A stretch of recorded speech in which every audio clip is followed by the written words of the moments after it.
Alright, here we go again. Finally, the Ricky Gervais Guide to Philosophy. This one should be interesting. Carl and Ricky on philosophy. I mean, each have their own, I'm sure. Oh my god, okay. I'm looking forward and terrified of this one. Anyway, there are usually 3 simple rules for these reactions, but usually I go no blah blah intro, no pausing, some yada yada at the end, but we shall see with this one. I don't know, I may pause. There might be some blah blah. We'll see. Anyway, let go.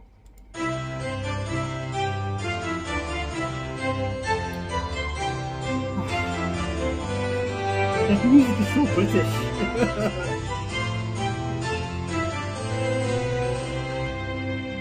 Hello, I'm Ricky Gervais. Philosophy is the science which considers truth. So said Aristotle, one of the great forefathers of Western philosophy. In its attempt to seek out the truths and principles of human existence, philosophy must answer questions of beauty, of justice, of language, indeed, of the mind itself. To help me consider some of the core concepts and presumptions of philosophical inquiry, I'm joined by Stephen Merchant, graduate of the University of Warwick, an award-winning writer. It's a pleasure to be here. And Karl Pilkington, a man with no education, didn't really go to school, no awards, head like a fucking orange, you know the twat. Alright. So To me, philosophy might be the greatest subject of all academic subjects, the mother of science, asking the big questions, why are we here, how do we live? But it's been sort of mugged and kidnapped by those people who put rubbish under the umbrella of philosophy. Right. Cod philosophy. I went to a library once, I looked in the philosophy section, and there was a book by Doris Stokes. Doris Stokes being, for those that don't know, A medium who said she was talking to the dead. There's crystals, feng shui. Feng Shui. Yeah. Oh, God. The interesting thing about Feng Shui is how, I remember someone came into an office I was working in once and she said, you're going to need crystal here above the lavatory to get all the negative chi out of the cistern. And she said, this crystal is £25. And the guy went, we're not going to spend that. And she went, okay, I got one here for £5. Brilliant. It was surprisingly convenient that she had a number of different crystals that apparently did the same job. We're also going to need a brush to get the shit out of the toilet. What have you got for that? Yeah, there's a lot of that twaddle. There was a woman I remember once. I used to do a radio show on the BBC World Service, and she came in and she could tell from the coloured liquids that you chose, from a big selection of coloured liquids, she could tell a lot about your personality from that. So I picked up about 3 or 4, and she looked at them and I chose like a blue one, just arbitrary, and she looked at me and she said, okay, I get the sense that you like to communicate with people, but on a global level. You were working for the World Service. As we spoke, we were broadcasting on the World Service. I don't know where I mean, she just read it from right. the liquids. As a novice, one of the key catchphrases, if you like, of philosophy, and one that's always intrigued and confused me a little, is the famous René Descartes quote, I think, therefore I am. A lot of people think of that as the epitome, in a way, of a philosophical statement. First thing we ever did, I think, at degree level, and it's the one thing I'd already heard of. It's one of those things that sort of filters down, cogito ergo sum, as you say, I think, therefore I am, when Descartes was pondering his existence. Just before we get to his conclusion, Karl, how do you know this isn't a dream?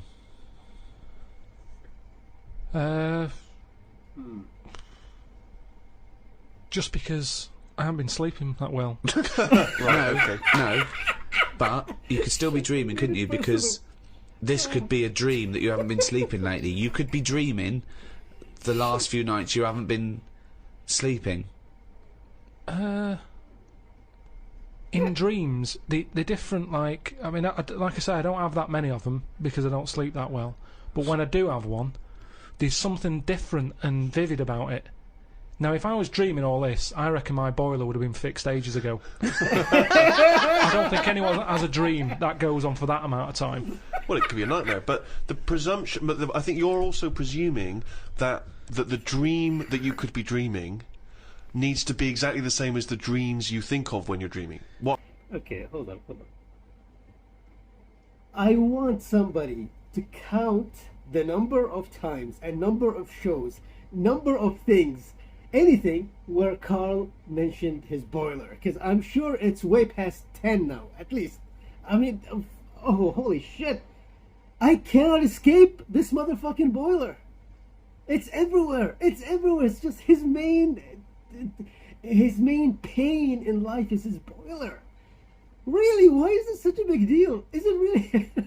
Like, I don't understand. At this point, I'm sure he's been making money.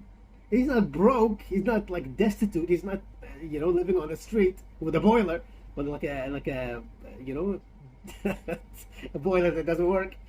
Like, I'm sure he can just buy a new boiler at this point. So what is the delay? I mean, I'm shocked that Suzanne hasn't actually demanded that they replace the boiler. Oh my god! I mean, how many years has it been between this and An Idiot Abroad and The Morning of Life? Because he mentioned the fucking boiler in all of them. What is this, like a 10-year saga of boilers? God, fuck this boiler. Oh, okay, whatever. You know what? I mean, sometimes I try to think of the questions that Ricky asks Karl. I was like, I don't know how I would respond to that either, to be honest. How would I know this is not a dream? It's like I can't tell you. I mean, sometimes in the dream you don't know that it's a dream, and sometimes I know that I'm in the dream. Usually towards the end, but it's like I don't know. I can't answer that question.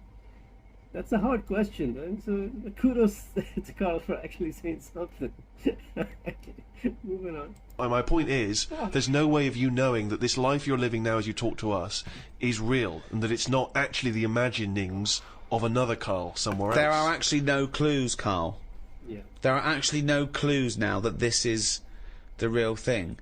Well, most of the time, it's 1 minute I'm awake, next minute I'm asleep, then I'm awake again. Yeah. Sleep's just... You know the bit between you being awake and awake again? That's called a sleep. Yeah. Now, do you ever think things while you're asleep? Vivid things. It's that bit between the awake and awake I want to look at. I told you about one ages ago Go on. where you burst in and I was on the toilet. I never heard this, Drew. Yeah, the one that it was like everyone was German and it was at some gig or something, and you opened the door.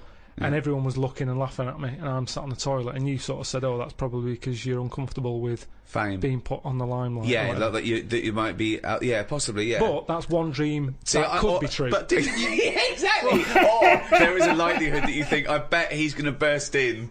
I am always on edge when I use the toilet here. Yeah. I kind of think, is he busy at the moment? You have to wait till he's on the phone to go for a piss. I have to sit there holding the lock. Yeah. It's like I was gonna say this actually, because Karl's brain is literal. He doesn't really go deep, It's like, oh, it's a thing about fame. I don't think so. I think he's just worried that Ricky one day is gonna burst in the bathroom and see him on the toilet, and like it's probably happened, right? It probably happened at this point. I mean, it is Ricky. I mean, the things that I've heard him do is much worse than that. So that's a valid nightmare, not a dream, it's a nightmare. Moving on. It's a weird it thing isn't to do. normal. It's not normal. It's not normal. But there's an example of a dream. But I think what you're failing to grasp is not so much the mechanics of whether this is a dream, but that you cannot know the truth of what you're experiencing. You cannot know that this is reality. It's a question about reality. So how do we know what reality then? is? What reality is and what we like about reality. Robert Nozick did this thing that if you could go into a flotation tank and you led a whole virtual life and it was the best life possible, you did exactly what you've always wanted. You became the person you wanted to be. You did the best things you could ever dream of doing, and you literally couldn't tell the difference. So it was your life, okay? And you lived your biological life out in that tank and died at 80 they did this. and had the best life any person could ever have. You could pre-program it.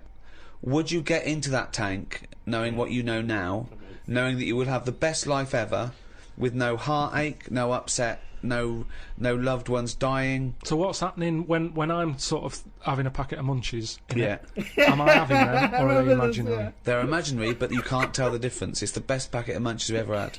I love the fact that you went into the flotation tank, and your one proviso was, "Are munches as good?" Yeah, I'm just taking it back to basics. That is right. basic. You've got to pre-program your life. That's where you'd start, is it? Munches must always taste magnificent. Well, it's just if you can still enjoy the basic things in life, then that's when you can't go wrong. You do. You enjoy them. You are the. You're the. It's the life you'd ever want to live, and you're living it. Bit Sorry, bit dangerous. Why? Go on. Why? Just I don't know, because sometimes I think things don't happen for the best, right? Right.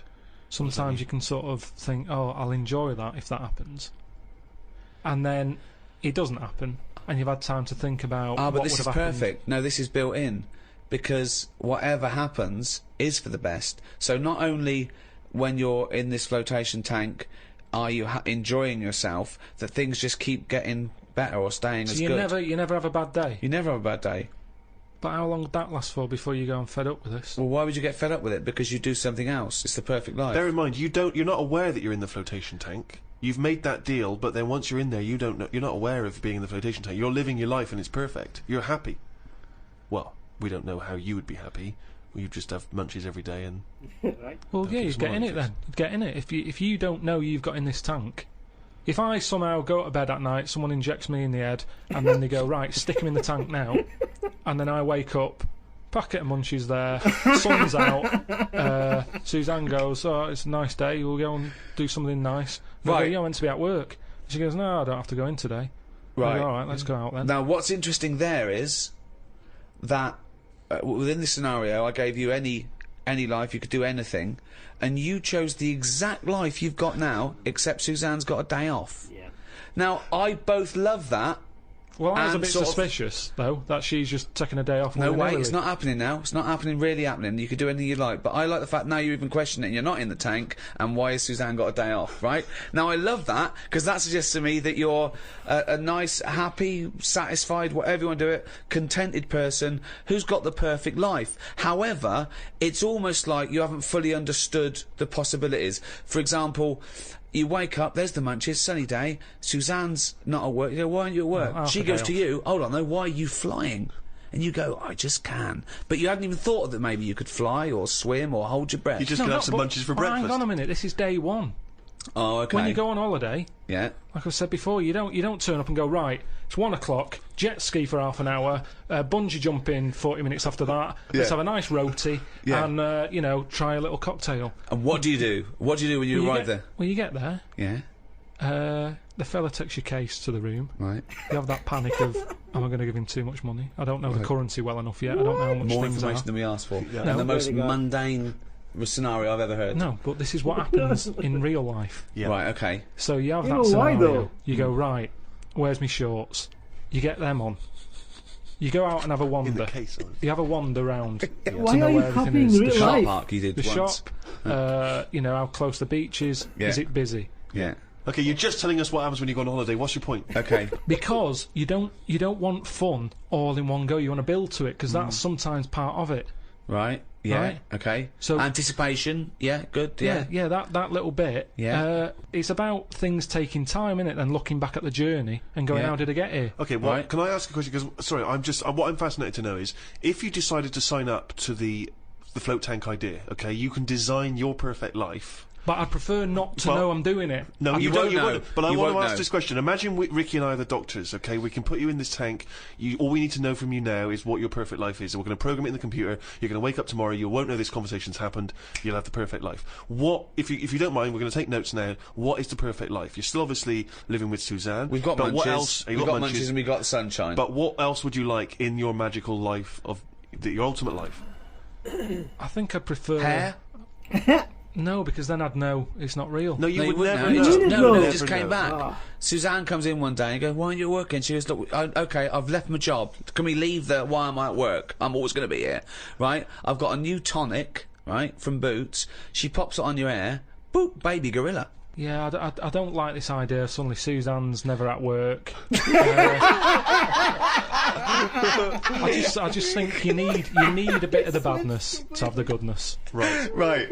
In a minute, you're going to be injected in the head, you're going to go to sleep, you're going to be in a floating state, but you are going to suddenly leave this office and it's going to be a virtual world. You can do what you want. You can suddenly go, what was I hanging around with that bloke off the office for? I'm a spy. You go to MI5 and they go, thanks for coming in, Pilkington. Listen, Drosky, he's coming from Russia and he's got the... Bang! What do you do? What's your scenario? What do you do as a job? We've got munches, Suzanne's never at work. I prefer to leave everything as it is. Brilliant. Go in it, but have everything the same so that I'm going, hang on a minute, has it actually happened? What are you talking about? No, you don't know about this. You don't know anything that's happened. No, because you've just said you're gonna put me in the tank and you're asking questions as to what I want when I get in it. But you won't know you're in the tank. Once you're in the tank, you won't know. You'll have a new life, a life that you've designed. Yes. You'd have different memories if you wanted.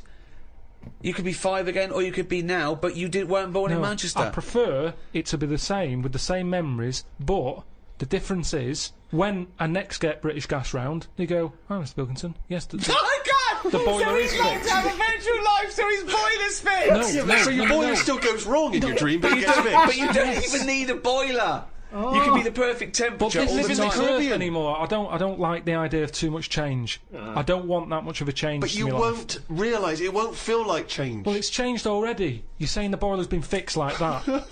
I prefer to still have that problem. Go, hang on a minute, is this different? Suzanne's still going to work. Right, that's very important too. But then you don't want her around all day. But then things happen that wouldn't have happened in this world. Go on then. Right, okay, let's write that. Well, let's see the differences. What do you do? Because I've got to program this. So you've got the same job, all that. Are we still around? Yeah, because it's part of. I'm going to ask you a question now. Do I still squeeze your head every time I see you, rest you to the ground, and wind you up, try and stress you out, call you at all hours? Do I still do all that? What am I like? You're still the same, and you still do that, but maybe one day I go, don't do that anymore, because it does annoy me. And you go, okay. And then I've dealt with it. I've sorted that problem, as opposed to this machine, this tank deciding. Right. I don't like the idea of this tank making life good for me. Right. I want a few problems, and if there's a problem, I want to sort it. Okay. But... Well, you've hit the nail on the head there. We're going to go back to this, because it's fascinating. But Nozick concluded that no one would get into the tank, because we'd rather have a real life with all its problems than a fake life. And I sort of think you've proved that by even getting into the tank with your provisos and scenarios. I mean, you've changed nothing except your boiler being fixed and me stop squeezing your head now and again. Which makes me think that you should have your boiler fixed. And then you will have the perfect life that you can imagine. Yeah, but it's that old chestnut, isn't it? It's the thing of, like, what's my problem then? You've got the problem gene in your head. You've got to fill it with the problem. Yeah, he's not a geneticist. Got the problem hole in your head. No, it's got the problem hole in your head. Shut up, Ricky. Let him say what he needs to say. He's got a problem hole in his head. He's got a problem hole in his head. It's called his mouth. Yes. Right, that is your problem hole. So, if someone comes up and they go, I've fixed your boiler. Sorry, could I just... let him speak. Let me ask one question, Steve. Is the problem hole different from the problem gene, or is that a new term for... No, you put things through the problem hole and they end up in the problem gene. You feed something in the problem hole... Is that right, Karl? It goes through the problem tube into the problem gene. Okay, so it's down the problem conduit. Okay, go on. Right. So it's better to have... You've got a problem hole in your head, right? Yeah. So you stuff in a problem into the problem hole. Okay, yeah, okay. Now, all the little problems can't get in because of the big problem. Right. Is that good or bad? But that's not true, is it? The problem hole is a standard size on everyone. Right, no, but that's Shut up, Ricky, let him explain. Now, Ricky, I'd say his problems... not even problems. Well, how big's his problem hole? Same size as mine. Same size as yours. But his problems are all little ones. They're like, you've got like a load of Skittles, I've got a big cream egg. Shut up! Let him speak. He's just expanding on his idea. Okay, you know, I just wanted to say, I thought Ricky's, problem hole would be filled with cheese. I don't know why that came to my mind. Just wanted to say that.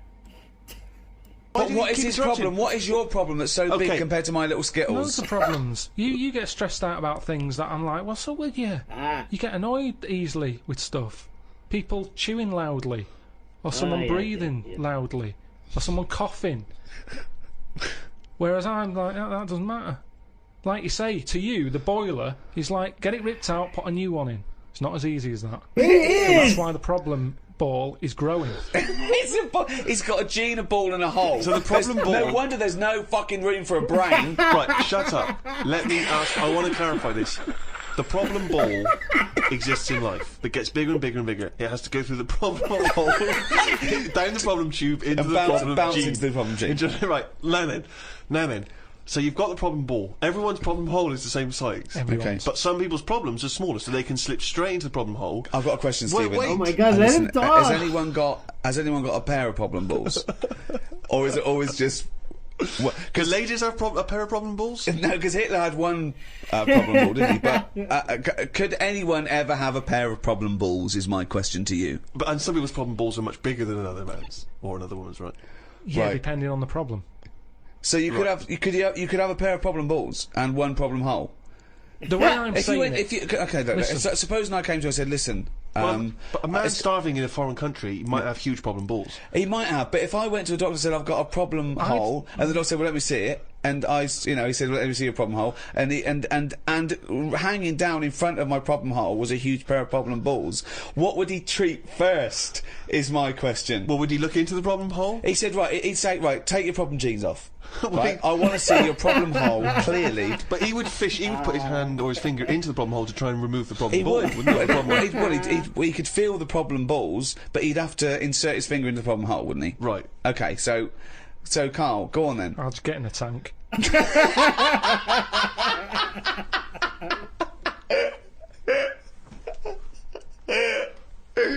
Oh, God. Okay, first off, they went crazy towards the end. But first off, how does he expect things to be solved if he doesn't like change? That's how you fix things. Like a solution is changing the thing. The solution is this is how you fix the problem. You change what's going on, and then it's changed, and it's no longer a problem. So how is he going to do this? Oh, fucking boiler. Okay. Well, I mean, okay. I'm trying. I remember this talk from when I was reacting to the animated, version. I remember the problem gene and the problem. To this day, I'm trying to visualize it. What do you mean you have a problem gene, a problem hole, a problem ball? What the fuck? I mean, I can't even visualize it. So what do you mean? A problem gene. I can't picture anything. A problem ball. What would a problem ball look like? What? A problem hole. Like where is that? That's in your brain? It's a hole in your brain? Oh God, I have no idea how this is hurting my head now. Fuck it. Moving on. Okay, so in a roundabout way, back to cogito ergo sum, I think therefore I am. Descartes, pondering, how do I know this isn't a dream?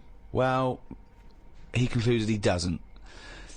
When he took it further to, how do I know I even exist, he quite rightly concluded that, well, if I'm even pondering this question, I must exist. Whatever I am, wherever I am, the fact that I'm questioning, introspecting, thinking at all, I think, therefore I am. Because I'm even thinking, at least I know one thing, that I exist. That's all he said, Karl. I don't understand why he had so much time on his hands to be worrying about this. At the end of the day, get on with it. You're not doing shit all, Karl. So why are you so annoyed at other people who aren't doing anything?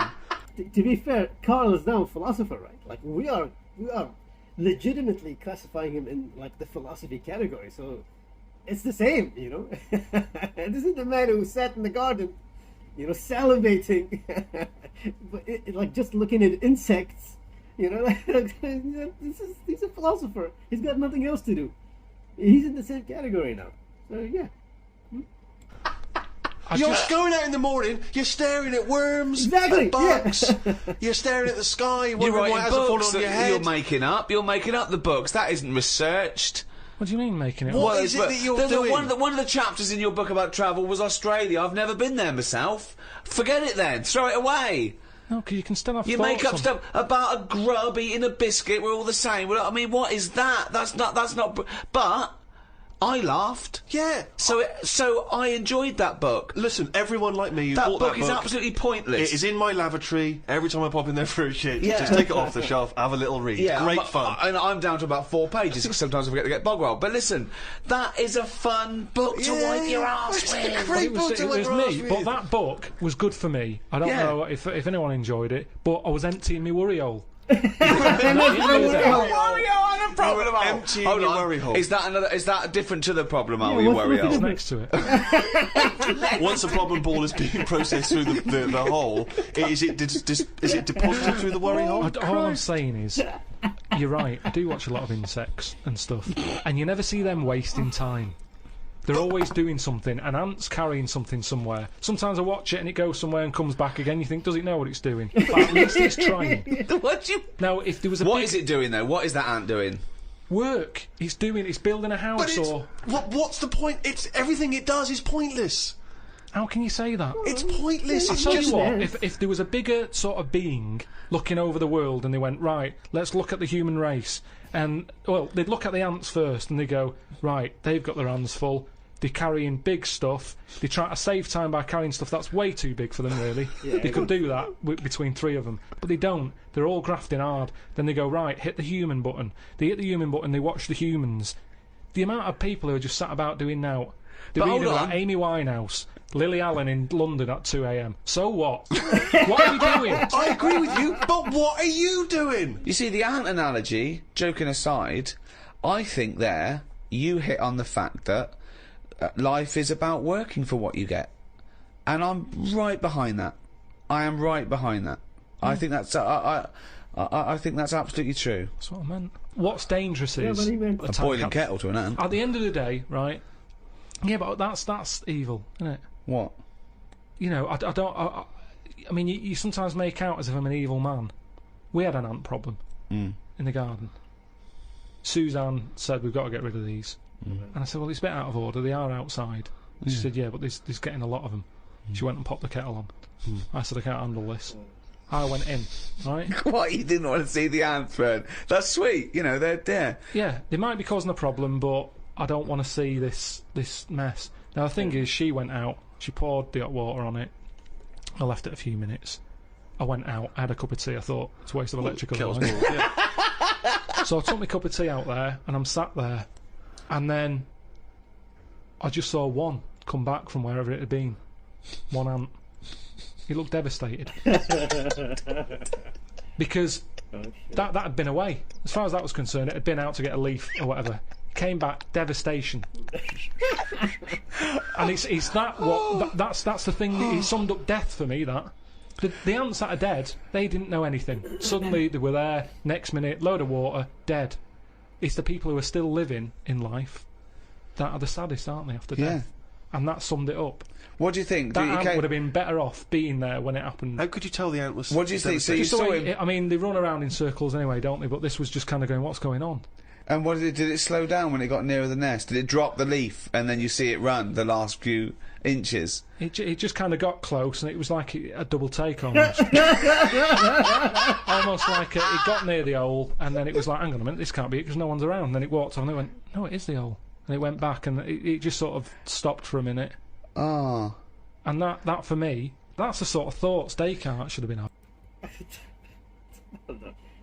It's phenomenal because as Steve asked the right questions, like how did you know that ant was devastated? I mean, what did you look at in an ant to know that that ant was devastated? You know, devastated. I don't know. How can he possibly? I mean, it's all conjecture, isn't it? It's like he's just. What does he have? He only has the movement of the ants. Like he can't go by anything else. He can't go by the. It doesn't have eyebrows. You know, like, it's not looking like the eyebrows are raised. Like, it's like how is he gonna surmise? How are you doing this? He must have gone by like the movement of the ant. Maybe the ant stopped and then went back or like went to a different direction, and he figured, you know, that's a double take. Like, not necessarily. It's both sweet and stupid, you know, that he gives these insects and these animals and everything the same exact brain power that he has. Like to him, it's like, whatever I can do, whatever thoughts I can generate, this ant can generate as well. Like, come on, that's a bit that's a bit much, no? Can't be that way. Must be the cartoon influence. He must see things as cartoons. It must be. It's nothing else. What? Things that you can look at as a human and appreciate it and understand it and go, yeah, that's true, that is like life. Instead of, oh, am I awake? Am I asleep or what? No. Well, you might as well be asleep because you're doing nothing else. Oh, Descartes! Winehouse, Alan. Slammed. What do you do towards enjoying your life? I don't normally enjoy the thing when I'm doing it. It's after. It's like that holiday. When I was on holiday. What do you mean you don't enjoy the thing when you're doing it? It's after. What's an example of not enjoying the thing at the moment, but you do after? You didn't enjoy the holiday. Say like the holiday. I've just. So been you enjoyed away. coming off holiday? What? I want to hear it. You enjoyed the holiday. You didn't enjoy the holiday. When I'm there, I had fleas biting me. Yeah. I had mosquitoes biting me. Yeah. There was a funny smell of damp in the bathroom. I was worrying, getting in the sea, thinking, is there stonefish in it? Right? Now, you've got all that going on. Yeah. When you get back, you forget about the damp smell. You forget about the fleas, because the bites have gone. They're not as much of a problem. Yeah. So then your brain starts going, well, hang on, what did I enjoy? And you go, I enjoyed the dorada fish I had that I've never eaten. Yeah. That's an experience. At the time, I wasn't enjoying it, because I'm thinking, when I get back, I'm going to have fleas on me again. Yeah. So you remember all the good stuff. It's like an old person when they're dying, and they go, I'm having flashbacks. They don't say, I'm remembering the time my shoes were too tight. What do they say? They're having nice. They're going, oh, I loved the time with that. I was wearing flip-flops. No, they enjoy. They have flashbacks. Like of the what? nice holidays. What do you think you'll the look back? holidays and that. You'll go, oh, the lovely hot summer of '79. So you don't enjoy anything you enjoy while you're doing it. At the moment in time, it's I always don't understand afterwards. that. I mean, that is the oddest thing I've ever heard I think about. there's actually a medical term for it. There's someone who's unable to enjoy, to receive pleasure, to take pleasure. It's really weird. That is really weird. No, because you're busy doing the thing, so you haven't got time to enjoy it. So you can't enjoy something you're busy doing because. Hold on. I mean, forget about like going on a holiday and stuff like that. The only thing I can think of that you would enjoy the result and not actually while you're doing, maybe something like for athletes, you know, like when they're competing, Olympics, World Cup, you know, like when they're in the middle, maybe they're not actually enjoying all that stressful competition, you know, all that stress they're putting on their bodies and their minds. But if they win a medal at the end, if they win the cup at the end, then they are absolutely, you know, over the moon. So that to me is the only example I can think of that you do something, you only enjoy the result. Maybe, you know, you enjoy the result. You won't enjoy it if you lose. But there's no way to apply this to normal everyday scenarios. Like if I'm having a cup of tea, I'm enjoying the tea. I'm enjoying the tea. Like I don't need to finish the tea to enjoy it. Like what? There's nothing. There's nothing. I can't think of anything that like other than that sports, you know, example. Like I can't think of anything that you enjoy after, you know, but you don't enjoy while doing. I don't know. I think, you know what I think? I think Karl maybe just has anxiety. And maybe the anxiety is just getting in the way from enjoying it in the moment. Because it's just anxiety. It's like, and then he finished, so he remembers. It's like, well, at least I did that. At least I went to this restaurant. At least I took this trip. You know, so maybe he enjoys finishing that because he's no longer stressed. Damn.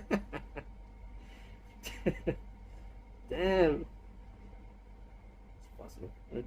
Moving on. Because you're busy doing it, you can't possibly enjoy it. Or you don't know if you're going to enjoy it because it hasn't finished yet. Well, Karl, but listen, I know from the moment. Say this: listen, bungee jumping. I'd love to be able to do it. I bet you get a brilliant feeling as you're falling. Yeah. But I wouldn't be enjoying it because I'd be going, is the thing going to snap? Right, okay. Well, there is something about that. Extreme sports, there is a reason why you're doing it. It is the after effect you enjoy because it's the fear and then the endorphins that rush to you and you go, my God, I survived, isn't it brilliant? That's a feeling of euphoria. So that's... No, you're having a nice dinner. Right, okay. Now, when I get a menu given to me in a restaurant, I go, right, what am I going to do here? Yeah. Right, well, when I came here, I thought I'd have some lamb chops. They've got lamb chops, great. Wonder how much they give you, because I quite fancy this pudding they've got. Right. Now, I have the lamb chops, it comes with extra veg. I eat it, I enjoy it. The pudding I wanted, it's gone out the window, I've got no room for it now. Yeah. But you enjoyed the lamb chops. You enjoyed the lamb chops, you can only get packed so much. If you're enjoying all your life all the time, there's no point in regretting anything. That's just greed. Yeah. No, but I was looking forward to the pudding. Well, you shouldn't have eaten all the veg. Yeah, but I was enjoying it at that point. But then you take the pleasure that you had at that point. No, because I wanted a pudding. But you didn't want a pudding, or you've had a pudding. No, because I would have had it for the sake of having it. And then it's ruined. But I don't know what the whinge is there. You had a lovely meal, you had some lovely lamb chops, you enjoyed the hour. Because when I read that they had like profiteroles on there, I thought I fancy a couple of them. Yeah, and the chance has gone. I'm probably not coming back to this restaurant now. Yeah, but you haven't missed a chance. You had the chance, you didn't want to take it because you were full up with lovely lamb. It's not like you didn't enjoy the lamb and the veg. If you'd not enjoyed that, I can understand your point. But you had a lovely time eating the lamb and the veg. If the bloke came here and said, you can have the profiteroles if you eat this lamb you don't like, you go, oh, and you ate the lamb, you didn't like it, but now you're full, then you could whinge. You wish I hadn't have been forced to eat the lamb, I could have the profiteroles. That's, you know... I had a spicy sausage. Right. Now, the problem was, I was enjoying it, but I thought this is the spiciest sausage I've ever eaten. Right. Now, I could only enjoy that the next day night when I knew that it's gone through my body, there hasn't been a problem. So I go, that was a nice sausage, I'd have one of them again. Right. That was a nice sausage! But then the next time, surely you'd be enjoying it, because you wouldn't have the trauma of the next night, because you'd lived through it, and now you're just enjoying the lovely spiciness and the sausaginess of the spicy sausage. Yeah, but the problem is, once you've enjoyed something, it's very difficult to replace what you got from that spicy sausage the first time. Then why are you looking forward to having another one? Because let me tell you, Go on. Auntie Nora, Yeah. she's guilty of this all the time. She loves a spicy sausage. Well, she you know, I've told you she prepares all her food, right? She's got them all in bags in a freezer, Monday, Tuesday, Wednesday, Thursday, Friday. Yeah. Right. She's got it all there. Now, what she normally does, she makes a big pot of curry. Right. She goes, what I'll do, I'll pop that in the Monday bag and I'll pop it in the Thursday bag. It's the same curry. Now, she has it on the Monday. Yeah. She loves it. She thinks I got the mix just right there. The spices are good. The chicken was tasty. I'm looking forward to Thursday. I'm looking forward to Thursday. I can't wait for Thursday. Yeah. Right. I'll call her up on the Thursday evening. I'll go, how was the curry that you had on Monday that you said you were having again on Thursday that you enjoyed? Didn't enjoy it. Why is that? Dunno. Just want the same. Now, the weird thing there is it is the same. Auntie Nora, that is the same. It's from the same bag. It's from the same pot. But she was expecting too much. And that's the problem. If I had that spicy sausage again, it's never going to live up to it. So forget the spicy sausage. I've had it. I've experienced it. So you if never someone know says, well, it depends. So do you have anything twice, ever? Maybe not. But this is insane, Maybe Carl. not. Because aside from you and your Auntie Norma, and presumably all the other Pilkington clan, or all as weird as one another, why you phone her up and ask her what she's having for tea? I don't know. Yeah, that's one thing. And that shows not only what is happening on Monday, but what you're going to do on Thursday as well. I'll make a note of it in the Auntie Norma food diary. That's proof that you really aren't enjoying your life. Exactly. To go, right, oh, fucking hell. What else do you say But to then other he's people? phoning her up again late on the Friday to find out how the Thursday curry went down. I know, exactly. Yeah. That's two calls that week. Unbelievable. Well, it's just Just good to- read her journal. No, it makes her happy, doesn't it, getting a call? She's got nothing else. Yeah, What but else the is she curry gonna tell doesn't. The me? curry don't make her happy.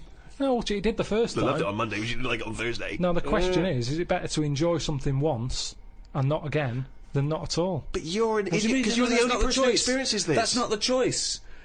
That's not the choice for normal people. You can either never enjoy summer or only enjoy it once. You can enjoy things loads of times. No, you can't. That's what a hobby is. A hobby is enjoying things over and over again. I haven't got a hobby, have I? That's why. I've had loads of hobbies in the past. I did the dancing, I did the boxing, I did, what else have I done? That is it. I think that's what. But that's what I'm saying now, I soon get bored. And it's like how you enjoy, you know, I love munchies, Yeah. but I always enjoy the last one more than... Well, that doesn't make sense. That goes totally counter to your argument. No. Okay, just God, I can't even keep up. Okay, fuck was I gonna say? Damn you, Carl. Okay, I was gonna say something, which was, fuck, I forgot. Damn it. I was gonna say something, but you know, it's interesting that his anxiety is so high. His anxiety level is so high, he can't even enjoy a sausage. You know, it's like, yeah, he's eating a sausage, spicy, and he's obsessed with like what's gonna happen after his body processing the spicy sausage, that he can't even enjoy anything else.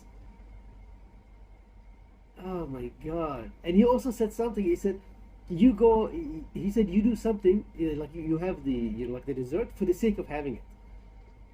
It sounds like he's not really, oh, I remember now what I was gonna say. He said he tried dancing and he tried like the boxing, and he didn't, and he soon got bored of it. Well, it sounds like he hasn't found his hobby. I'm sure if his hobby was something, you know, like watching insects, he'd do that for like 20 years straight, if that was his actual hobby back then. But he was trying other people's hobbies, you know. If people around him are like going, you know, like, oh, like we do boxing, we do dancing, we do this. And he's like, well, let me try that. He's like, no, you're trying other people's hobbies. You have to find what you like. I'm sure he would have stuck with something, you know, had he found it. He just didn't find it. Well, interesting. Anyway. Because it's from one packet. What? It's from one packet. What difference does that make? The first one's surely your favourite. No, So hold it's on. not. So if you were to have one munchie, I'll go as a munchie, mate.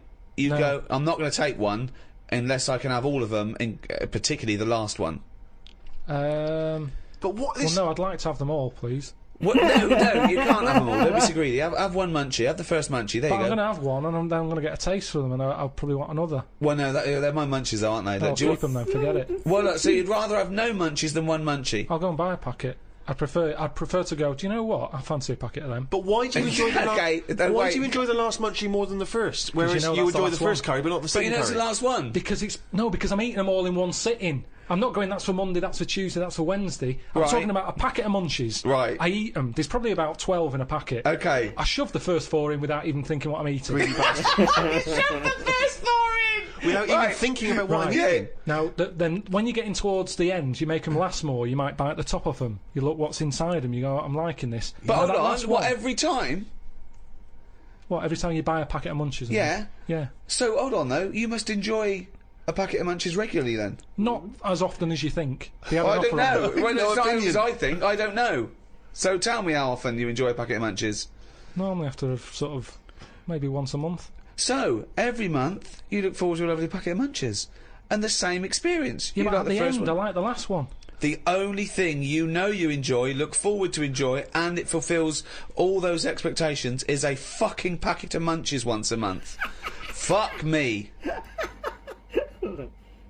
Is that really a thing? I mean, munchies is the chocolate, right? Because I remember that was some delicious chocolate. I remember they were cubes, right? Munchies.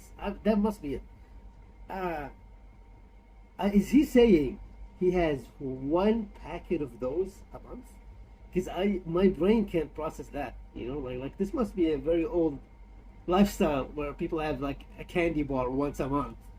Because to me, it's shocking. Like maybe have it minimum like once a week, maybe. I mean, these days I like like daily. You would think, but back then I would say maybe like once a week, once a month. One packet of munchies a month? Is that enough, really, for like? Oh, he must have made, you know, that packet last a long time. Must have, you know, savored it. Every day, you know, every time I think I learn more about Carl. I'm actually realizing I learned less. I don't know how that works. Anyway, moving on. What do you think happiness is? Again, you only know the happiness because of the badness. You've got to Well, have a yin and a yang. Sadness. Well, I know what you mean there. I agree with you on this because it's sort of no good to be handed it on a plate. I mean, just from my own experience, working for someone does feel better because you've got a pride and a satisfaction. I genuinely think it's better to start a business, struggle, go bust, come back, than win the lottery. Yeah. I genuinely believe that, and the older I get, the more sure I am of that. That working hard is itself the reward, and I genuinely believe that. But where does it end? It's no point having the struggle till you die, and never get any happiness. So, what's your balance? We don't have to go into philosophical terms here. What's your balance? What's your yin and yang of a good life? And by good life, I mean one that you've enjoyed or been satisfied with, and one that you have no regrets or guilt or shame, and a bit of pride. What are you asking me? I've got a bit of all that. Right. But you need the mixture, don't you? So you find out what your favourite thing is. It's like a bag of revels. Yeah, but you can't cherish guilt or shame. Did you just say life is like a bag of revels? Isn't that dangerously close to life's like a box of chocolates? In Forrest Gump over there, yeah. Jesus, no, but it is, isn't it? There's one or two in there that I don't like. Like what? The raisin. The raisin no. with chocolate. Yeah, no. Now what I'm saying metaphorically, what's the I'm actually using named what revel he doesn't like? Yeah, well, I'm telling you because it works in life. Go on then. But the revel You like is raisins? there. Go on. Well, maybe if you have enough raisin ones, Yeah. you eventually go, do you know what? They're not that bad. What? And that's the thing in life. Well, hold on, wait a minute. So what are you saying? Where's this metaphor? Are you saying suddenly all the bad things in life are pretty good, actually, if you just get used to them? Sometimes out of bad comes some good. Yeah, so basically saying if they give you a shit sandwich every day, by the end of the week you're like, you know what? That's not so bad. What the fuck is he talking about? All over the place! Fuck. Go on. At the end of the day, the revel thing. What happened to the munchie here? Well, again, with life, if you have too much munchies, you get sick of the munchies. So move on, mix it up. What mixes it up? Bag of rebels. You've got a bit of everything in there. Right. Even the ones you don't like, you might like in the end. You'll go, do you know what? I was wrong. Okay, I was wrong lose the judging." analogy now. Actually, just talking about rebels now in life. What about what has he enjoyed before? What would you have written to Jim will fix it to fix for you? What would have given you pleasure as a kid? Dear Jim, can you fix it for me to do what? Is it just me, or is like we can't talk about Jim Fixed It anymore? Sorry, I just can't disassociate the two things. Sorry, I mean it's just like it's too much. It's too much. I've seen that documentary on, was it Netflix? I think it was Netflix. And you know what? That shit stays with you. That shit doesn't really leave your mind. So yeah, innocent times. Jim will fix it. Yeah, moving on.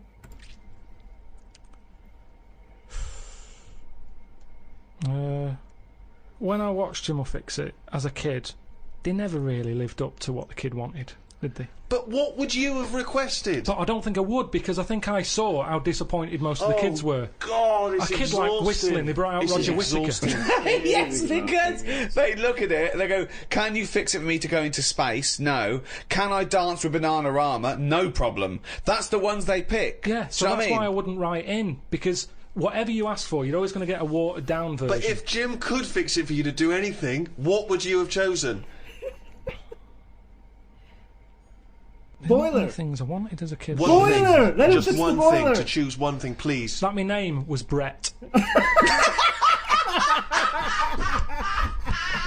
Oh, fucking hell! Is that a problem, really? I mean, it's extraordinary. There is no predicting that. Okay, you know what? I can make that dream come true for you right now, We Brett. can just call you Brett from now on. Not a problem, Brett. Brett Pilkington. It sounds good. I love the fact that it's the Karl bit he wants to replace, not the fucking No, but that Pilkington. doesn't work either, because like then Why I not, told, Brett? because I told Okay. I told my mum and dad that that's what I wanted. They started calling me that, but then I forgot that. They went along with it. Yeah, So you said, Mum, Dad, call me Brett from now on. And they went, all right. yeah, but then I kept forgetting that I was Brett, so I wasn't answering, so they went back to Karl. Oh, It's amazing! so you've had that dream come true. Yeah, and it wasn't that good, and that's what I'm saying to you. Things never live up to what you want. Dreams, what are they? No, hold on. Oh, God. Oh, it's too much. Okay. Fuck. What? Oh. It's too much. It's too much, really. You don't get it. He has no normal answers. He has no normal answers to anything in life. He can't even answer, like, what will you write to Jim fix it? Okay, so you know they do watered down versions of, okay, so send something that's watered down and get it fixed. You know? I mean, I'm sure if it was, as an adult, he would have sent the boiler, you know? But, why has he, why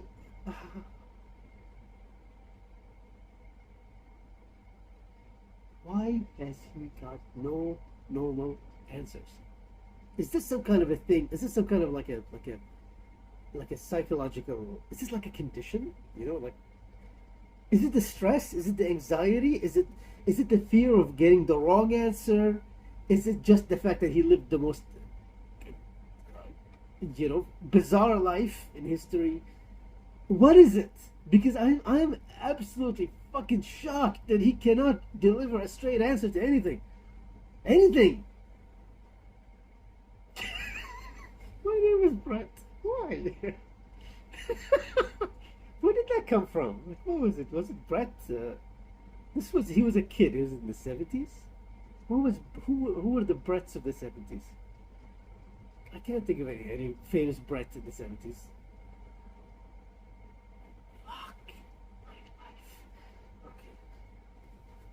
Killing me, I swear to God. Moving on. Taking one of the big themes of philosophy further, why are we here? What's the point of life? What is it to be human? The ethical upshots of some of the technological and medical breakthroughs pose, you know, more of their own questions. Cloning, is that a person in its own right? Well, of course it is. What about if you grow that for harvesting without the brain? One thing about cloning, this is kind of like not really related, but isn't it strange? It's like, what have you heard about cloning recently? Nothing. Bro, you unleashed a fucking sheep on us like 20 years ago, and you said, there you go, we've cloned a fucking sheep, and it's like, you've done nothing since? Like, this is hard to believe. Like, sometimes, you know, you see a lot of conspiracy theorists, and they're like, well, you know, they're using it for something. It's like, maybe, but what? What are they using it for? It's like, I'm shocked. It's like, you can't just go silent, tell me nothing happened. No breakthroughs have happened for cloning in the last 20 years. We must have heard of something. They must have cloned something new. They must have fixed something. They must have, because I remember in those days they said the main advantage of it is that you're gonna have body parts, you know, organs. You can actually replace organs that otherwise would be incompatible. Like, you can't accept maybe a donor, so you can clone an organ from that human, that patient, and that way you solve a lot of, you know, like, problems. But I don't know, has that happened? I have no idea, because the cloning thing completely just went to the side. I don't know. It's just you know. This has nothing to do with anything. Anyway, moving on. So growing kind of vital organs, yeah, presumably in a laboratory. What about that? You know, stem cell research. Is that, you know? I mean, there's weird things happening all the time with all this transplant stuff. Read about one who, you know, a way of sort of, you're saying, oh, it's just a bit of meat. Yeah. You're saying, no, it doesn't. No, matter. what I meant, it organs can't have rights and feelings. No, but listen to this. Go on. So it's going to be bullshit. No. No, the sensors went up. Would you like a small wager? The sensors went up when he said, right, listen to this. Okay, right. I'm going to bet you £5, Rick, that this is not bullshit. Don't let me down, Carl. Okay, I'm going to bet you they found out it was the heart of a chimp and the bloke selling like bananas. Okay. And the doctor bought it half price at a market. I've got faith in Carl. I don't think he's going to let me down here. Not when we're talking about philosophy. He's going to have done some careful research. Okay. Let's take a wager. £5 is coming my way. So, what happened is, do you know, like, people do donor cards? Mm-hmm. Someone filled one out saying, if I die, you can have my kidney. Right? Mm-hmm. So, anyway, he died. He said, get the kidney out. They got the kidney out of him. Someone who needed a new kidney, they were like, over the moon, there's a new kidney on the way. But this person who didn't who needed the new kidney, had a couple of things. What? He wasn't very good at driving, Yeah. and he couldn't stand yellow biscuits. Right.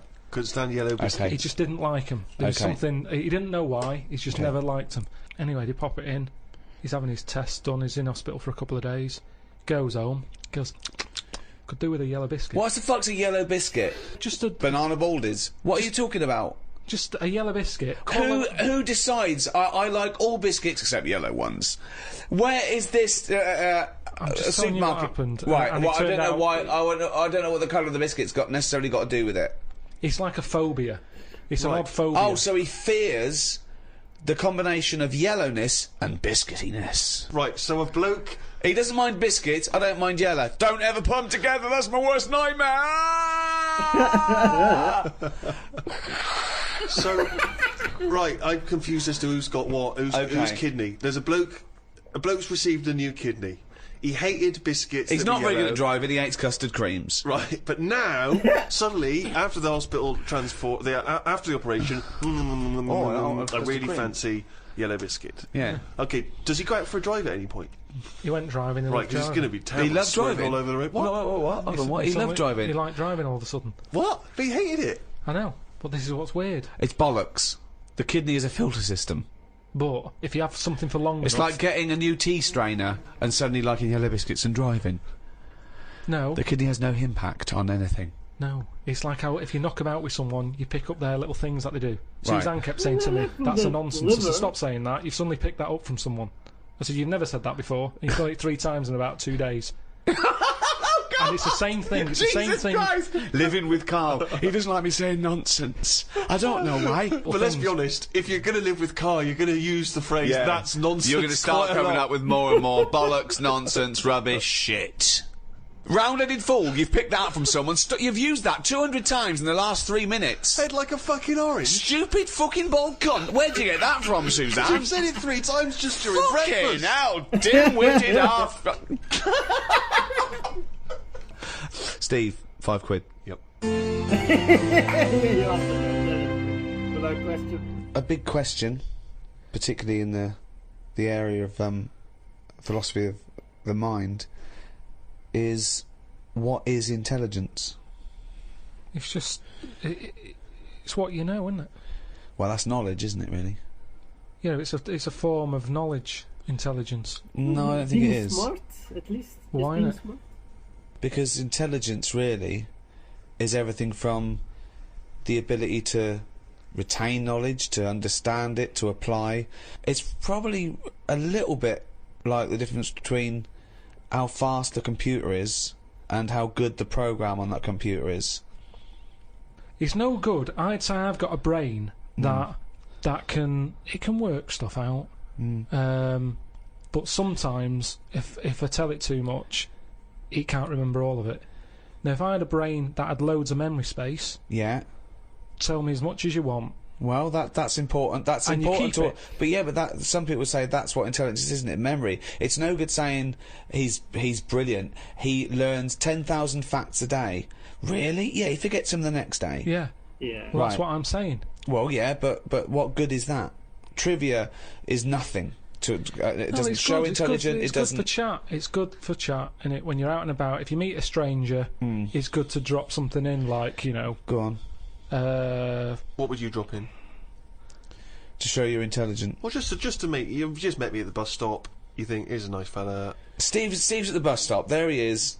He's there. He's got his little duffel coat on, his little scarf, his file. He's got his little glasses. They're a little Yeah. bit mudded up where some ruffians are like thrown mud at him, and I've seen this, and he's cried and he's shat himself. Well, that's not true. Yeah, and he's run to the bus stop to go home to his mum. That's not okay, true at all. so at the bus stop, there he is. You come along, you go, oh, who's this nerd who shut himself? That right? would never happen. Right, Never right, happen. and you I'd have sit- fought though. I'd have had a fight with him. yeah, and you go, okay, he's obviously intellectual. Look at him, and he's gone, and he's looked at you, and he's gone, Jesus Christ, you look thick. Prove him wrong. no, what I'd do... Go on. There's no point just having one fact. Right. I'd wait for him to start a topic, and I'd show my intelligence by having a fact on the topic he's brought up. Okay. Because we can all have one topic Yeah. that you go, I'll show this off, and then, you know, someone goes, has he been talking to you about the peanut fact again? And you go, he's obviously telling everyone, then it's just a boring answer. Okay, so I might just say to you, you know, what are your views on mathematics? I'd just say the thing with numbers is there's loads of them. I remember I told you an interesting fact, once again to try and explain infinity to you, and I told you this. There are as many even numbers as even and odd numbers put together. Yeah. What do you think of that? I think I've said before that I don't think things like that are impressive because numbers are man-made anyway. Right. If you were talking about, like, when you mentioned about there's more insects we don't know about than what we do, then you're going, oh, where are they? Where are they hiding? It leaves a question. The fact that there's loads of numbers, it's like, yeah, but at the same time, you could rule numbers out of your life if you wanted to. Really? You could live a life. Do you really think that? Difficult. Yeah, you could. There's tribes. There's tribes in the Amazon. Yeah, but they're not getting their food from Sainsbury's, are they? They count to 3. They don't need any more numbers than 3. And they just have 3 because they go, 1, they know what 1 is, they go, pass us one of them. And you have one of them. What do you mean? Anything What over, do you think anything when they over say- 3, Yeah. they just say, well, you're being greedy. So they don't need it. What if they've got 5 children? How many kids you've got when you're living in a place like that, it doesn't matter. It's not about you just part of the tribe. Yeah. So it doesn't matter. Right, where is this tribe that only counts to 3? It's somewhere like the Amazon or something. Yeah, but you know why he likes it? He likes it probably because it's lazy. This is the lazy approach. Like, only count to 3. After that, don't bother. He likes laziness. You know, it's not like there's anything interesting. I was like, you're not really going to have a very clear... Your communication with others won't be very clear if you have such vague, you know, use of numbers. I mean, you can't even go past 3. That's ridiculous. I'm guessing maybe they do like 3 and then 1, 2, and 3 and like that. So what? I mean, I don't see that. Maybe he, like if he was like up to the millions, yeah. But it's like 3. People have more than 3 things. So he just likes the laziness. He's like yeah, stop there. 3. No need for more. Stop at 1. You know, 1 and then another 1 and then another 1. Like it's even lazier if you want that. Really? And there's no more numbers than 3. They don't need it. Anything more than 3, they just say, I'll have more.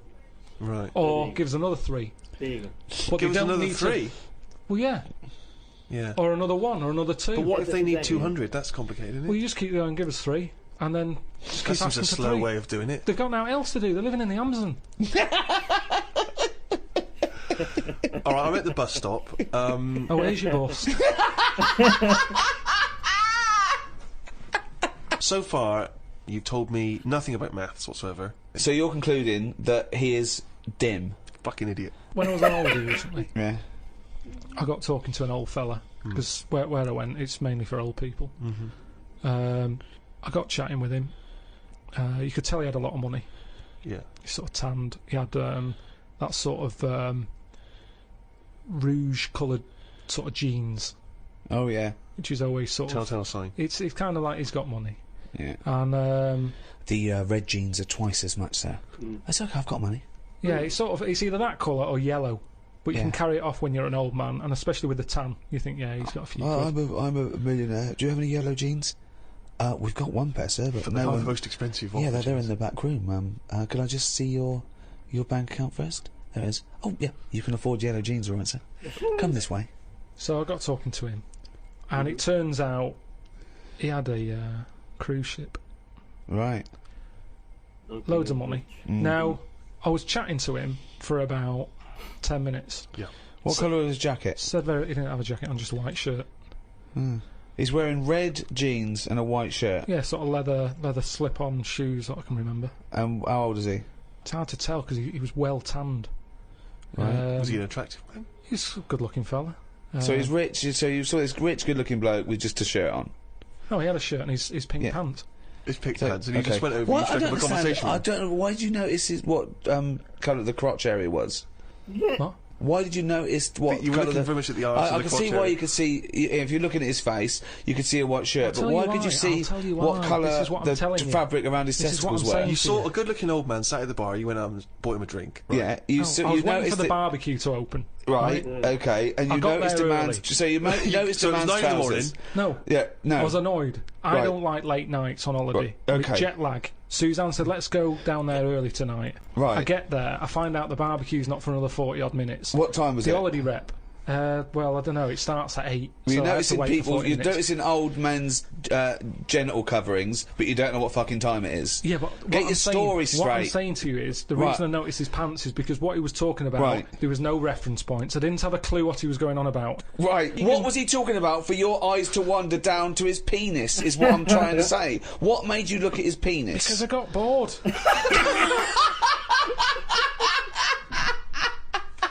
I didn't know. What I'm trying to say to you is, his reference points, I had no idea what what was he he was going on talking about. about? He was talking about how he was in some Cuban war. He told me about how he'd met President Reagan. He told me something about how he'd cut up a cow once. There was... And so, Who is this bloke? I think he's a maniac It's fucking who has Dexter. spilled blood on his trousers Yeah. whilst hacking up his dead wife. He's gone insane. Damn. He's jithering and chatting away, claiming he owns a cruise ship. he told me he spent 36 grand on furniture. And when I sort of looked at him like, what You're have you been beautiful. buying? And he's going, oh, well, I needed a couple of shade lounges. And it was just, there was nothing I could relate to. lunges. nothing. Wasn't she in a TV series? I don't understand why you have no interest in either being in a Cuban war, having met Ronald Reagan. Because- why is that not interest? Why have you got because no I didn't reference? know I don't anything. know why the trousers would much more appealing to you. If someone was telling me, Tell you, I was in a and war. then I met was Che Guevara and Fidel Castro. Fidel Castro, and then why are you looking at my packet? So that's my point. It's just What's that, your point? that you can have a chat with a fella just like I'm talking to the geek at the bus stop. And He even pointed. sometimes What? you can't take part. What am I meant to say about him meeting Reagan? What am I meant to say about him being But in the aren't you Cuban interested War? to ask him questions about he was in a war? When I sort of took it back to, I wonder what meat they're doing at the barbecue, he wasn't bothered. Yeah. I love the fact that that's your contribution. He's talking about the missile crisis, and you're going. Oh, He's met well, presidents and Yeah. important people. He's experienced extraordinary You things, see, which the would be language- fascinating to anyone. And you're not interested. You just want to know whether the sausages. But I mean, there it is. You see, he's come down. He's looked at you without prejudice and thought, I don't know this guy. The language barrier probably saved you, and he thought he's probably a smart guy. I'll tell him a bit about my life. He Why never is he said looking to at my me. Why is he fucking looking at ass? my meat? Why is he looking at my meat and two veg? You don't like the barbecue. You don't need the barbecue. It's lovely little fucking sausage here. When you're talking My to sausage. a stranger, aren't you meant to keep it Above the waist, keep it looking at his bollocks, to erect.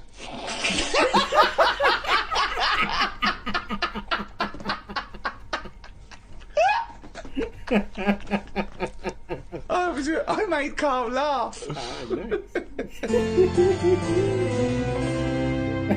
did Well, it there for you have it. okay. The in-depth study of the mother of science, the Ricky Gervais Guide to Philosophy. You can still enjoy the back catalogue of these guides, medicine, natural history, and the arts, and seasons 1 to 5 of the Ricky Gervais Show. Over the last few years, with all our explorations, our studies, what have you learnt? What's the one big thing you've learnt since we've been doing this, since you've met myself and Stephen, since we've been prodding you, since we've treated you like an ape that we want to teach to speak? What have you learnt about yourself and the world? One thing, if you had to take it with you. No, I don't think I've learned anything that substantial Ever? during all this. There's not been anything groundbreaking, has there? We've chatted about midgets with no arms and legs, gay ones. I don't know if that will ever crop up again in a chat. So even if I've learned something from it, I don't think it'll ever crop up again.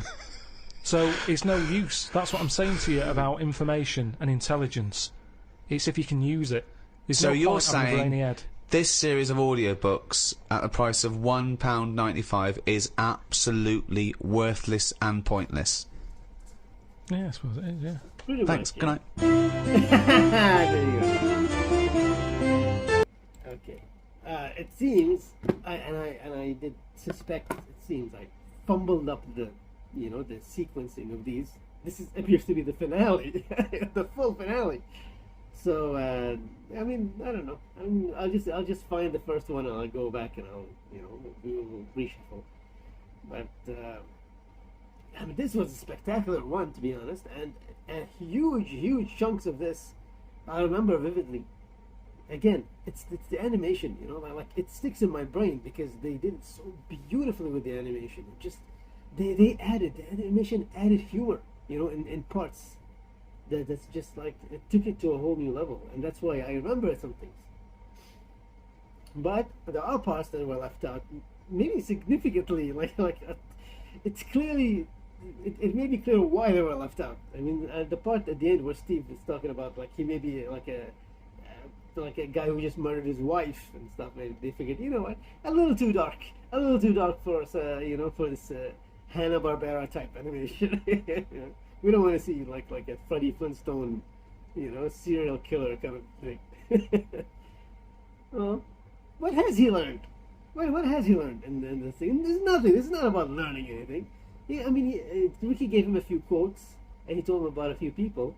But it's like we've established a long time ago that Karl doesn't give a fuck about any of these people, and he doesn't care about learning, in the traditional sense. He wants, he wants weird shit, right? Like he wants the weird stuff. He wants the supernatural stuff. He wants stuff like, a chicken without a head. He wants like cockroach. Like he wants to learn about these things. Yes, Interesting. I wonder why. I wonder what draws him to those things. Why is this like? Why this automatic rejection of anything that is traditional? I mean, presumably he didn't finish school, right? Like, yes, I remember. He didn't finish school, but was it something like he picked up in the house? Like in his home. That he was seeing maybe his mother was like this or his father was like this and he just followed them, or was he just watching TV? I wonder, because that's a real his aversion to these things is it's interesting. I don't know, I just find it interesting. Like what started this in his mind is like, I don't want to learn anything about what you're teaching me in school. I don't want to learn about the scientists. I don't want to learn about the history of this country. I don't want to learn this. I just want to learn about these tiny little things and insects, and it's like interesting. Well, okay, philosophy. I knew going in this. It's like this is gonna be this is gonna be a good one. I mean, Karl is like I said, we can classify him under philosophy. It is some form of philosophy, his life now, the way he views things. I think they documented most of his philosophical viewings, maybe on An Idiot Abroad and even The Morning of Life a little bit. I think that has more of his philosophical, like a view over the world. But yeah, I prefer the XFM Karl. Sorry. So sorry. It's like that's not philosophy. That's just that's just out of nowhere. I think that is just his anxiety and stress amped up to 1,000. I think that's what made XFM so fantastic. Imagine Ricky. Imagine you have anxiety and you have someone like Ricky in your life. Fucking hell, yelling at you, pushing you, and grabbing your head and squeezing it and telling you, to move on. And oh my God, the stress levels. But it was worth it, right? Like it was worth Karl going through all that. Oh, well, this was great. I'm looking forward to the next one, which apparently is the previous one, which is, I guess it's gonna be the first one. I'm gonna research this properly now, like maybe I'm being a bit like Karl and just like not caring enough to actually do some research. I should have researched which one of these was the first, to be honest. I just went to the playlist and picked the first one. Okay, we'll see. I'm sure there's something there. Yeah. And that's it for now. Until next time, bye.